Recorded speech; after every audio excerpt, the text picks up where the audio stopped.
সদ্য সমাপ্ত হয়েছে 2024 লোকসভা ভোট এবং লোকসভা ভোটকে কেন্দ্র করে প্রার্থী তালিকা তুলে দিয়ে সেই প্রার্থীদের যে জীবনপঞ্জি নিয়ে আমরা ছোট ছোট ভিডিওগুলো করছিলাম সেগুলো আপনারা এতদিন দেখেছেন। আজকে আমরা ভোটের ফলাফল পাওয়ার পরে আমরা সেই ভোট থেকে কী শিক্ষা পেলাম, কী শিখতে পারলাম আমরা, সেই ব্যাপারে আমরা একটা তুল্যমূল্য আলোচনার আয়োজন করেছি। সেখানে আমরা জানতে চাইব যে এই ভোট থেকে সত্যি আমরা কী শিখলাম।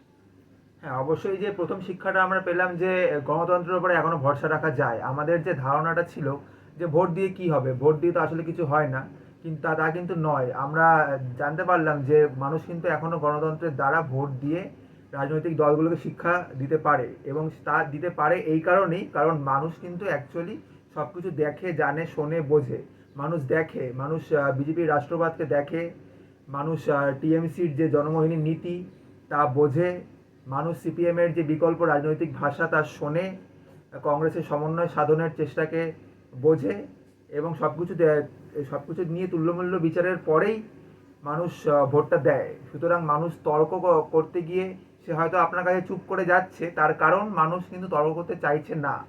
তার মানে এই নয় যে মানুষ হেরে যাচ্ছে, মানুষ নিজের মতন করে ভাবছে এবং ভেবে অবশ্যই সে ভোট দিচ্ছে, এবং সেই ভোট থেকে যা শিক্ষা তা আমাদের অবশ্যই নিতে হবে। যদিও লোকসভার ভোট, তবুও পশ্চিমবঙ্গের যে ফলাফলটা আমরা পেলাম সেটা থেকে আমরা কি শিখতে পারলাম? অবশ্যই পশ্চিমবঙ্গের এই ফল থেকে আমরা এটাই শিখতে পারি যে মানে এই এই ফল এটাই প্রমাণ করে যে মমতা বন্দ্যোপাধ্যায় যেরকম মানুষের পালস বোঝার তার যে ক্ষমতা, তার তা যেরকম প্রমাণ করে, তার সাথে এটাও প্রমাণ করে যে পশ্চিমবঙ্গের মানুষ কিন্তু বিজেপির যে এই ধর্মের বড়ি খাইয়ে ক্ষমতায় আসার যে চেষ্টা, সেই টোপ কিন্তু বাংলার মানুষ কখনোই গিলবে না। এখানে রবীন্দ্র নজরুলের এই বাংলায় ক্ষমতায় আসার জন্য একটা মানে অসাম্প্রদায়িক ধর্মনিরপেক্ষ শক্তি আপনাকে হতেই হবে, আপনার আদর্শের মধ্যে তা থাকতেই হবে। কারণ এতদিন ধরে এবং শুধুমাত্র বাংলার ফল নয়, সমগ্র দেশের যে ফল এই দিকেই দিক নির্দেশ করছে যে বিজেপির যে নানা রকম নীতি, যেরকম ডিমনিটাইজেশন, জিএসটি, হাজার রকম জায়গায় আধার কার্ড লিঙ্ক করা, সে সব কিছুই মানুষ করেছে, তা পালন করেছে, কিন্তু করার ফলে কি আসল লাভটা হয়েছে বা মানুষের ব্যক্তিগত জীবনে কি উন্নতি হয়েছে তার কিন্তু কোনো সুস্পষ্ট উত্তর মানুষ পায়নি। বরঞ্চ যখনই এই নিয়ে প্রশ্ন করা হয়েছে, সেই আলোচনার মোড় ঘুরিয়ে দেওয়া হয়েছে কংগ্রেসের বিফলতার দিকে বা ধর্মের দিকে ঘুরিয়ে দেওয়া হয়েছে। সুতরাং সেই যে ফেক নিউজে ভরা যে যুক্তিগুলো, সেটা ফেক নিউজ হোক কি যে যা সত্যি কথা যাই হোক না কেন, সেই যুক্তিতে মানুষ হয়তো সেই মুহূর্তে চুপ করে গেছে, সেই মুহূর্তে হয়তো নিজেকে আলোচনা থেকে সরিয়ে এনেছে, কিন্তু একসঙ্গে ভোটটাও সরিয়ে নিয়েছে বিজেপির থেকে। নতুন ফলাফল তো আমরা দেখতে পেয়েছি, এই ভোট গণনার পরে যে ফলাফলটা পেয়েছি সেখানে সিপিএম এর একটা প্রাসঙ্গিকতা আমরা দেখতে পাচ্ছি যে তাদের একটা স্লোগান ছিল এবারে, ফেরাতে হাল ফিরছে লাল, কিন্তু যদি তাল মিলিয়ে দিই তার সাথে, মানে ফেরাতে হাল ফিরছে লাল, কিন্তু কেন লাল বেহাল, এটা কেন হলো, কি মনে হয়? না, আসলে এটা আমাদের বুঝতে হবে যে অনেকের কাছেই হয়তো এই যে তৃণমূলের দেওয়া যে ভাতা, তার কোনো রকম প্রয়োজনীয়তা নেই, ঠিক আছে, কিন্তু এর বাইরেও একটা বৃহৎ সংখ্যাগরিষ্ঠ মানুষ আছে যাদের কাছে এই ভাতার প্রয়োজন অনস্বীকার্য, এবং তার কারণ এই যে এই বিপুল মূল্য বৃদ্ধি, তার সাথে যুঝতে এই ভাতা তাদেরকে সাহায্য করে। এবং এই তত্ত্বই কিন্তু অভিজিৎ বিনায়ক গঙ্গোপাধ্যায়ের যে নোবেলপ্রাপ্ত বই, সেই বই কিন্তু এই তত্ত্বই সমর্থন করে।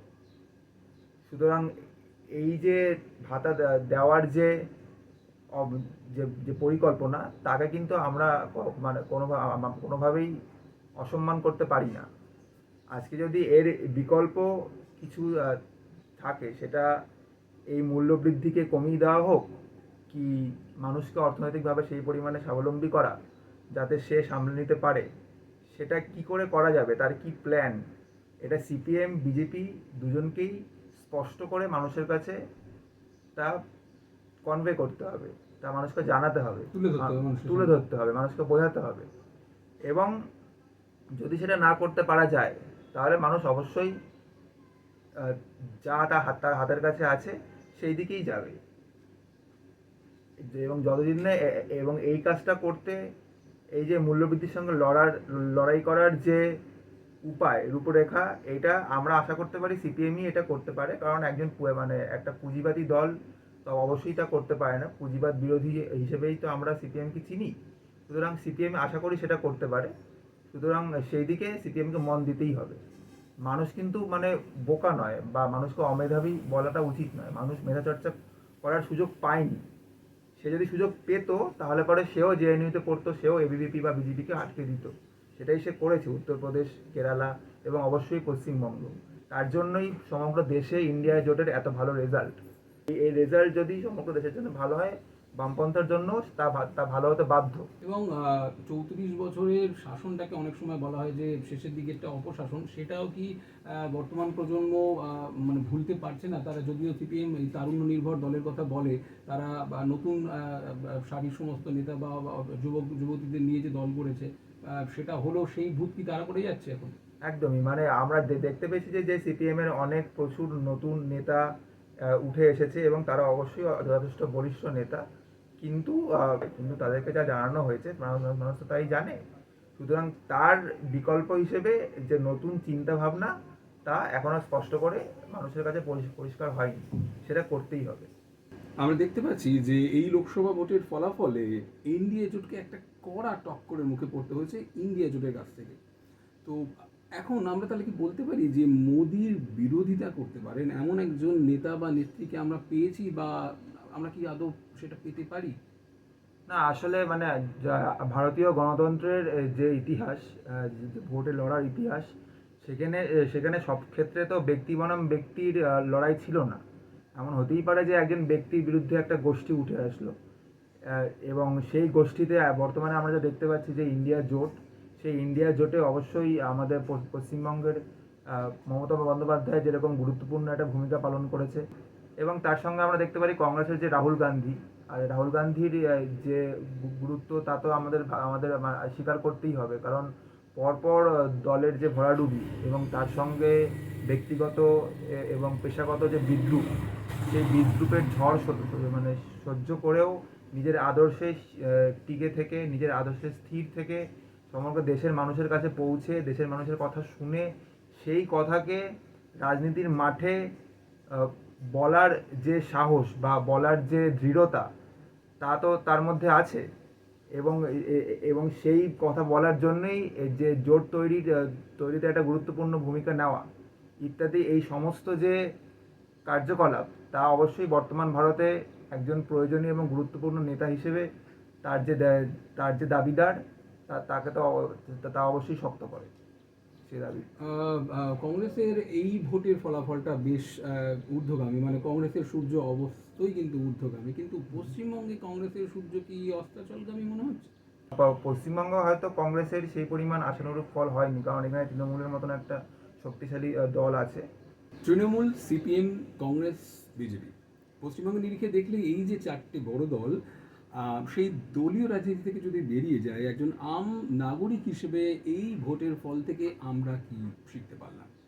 একদম, যারা আমরা রাজনৈতিকভাবে নিজেদেরকে সচেতন মনে করি এবং আমরা খবরাখবর রাখি, তাদের ক্ষেত্রে আমার মনে হয় সবথেকে বড় শিক্ষা হচ্ছে যে মোবাইলের থেকে চোখ তুলে আসল যে বাইরের দেশটা বা মানুষকে দেখতে হয়, মানুষকে জানতে হবে। আমি আসলে এই কদিন আগে একটা আনন্দবাজার পত্রিকায় একটা লেখা পড়ছিলাম, সেখানে মমতা বন্দ্যোপাধ্যায় বেশ বলিষ্ঠতা নিয়ে বলছে যে আমি সভা করেছি, সভায় মানুষের চোখের দিকে তাকিয়েছি, সেই চোখের ভাষা আমি বুঝে আমার বিশ্বাস যে আমরাই এখানে জিতব।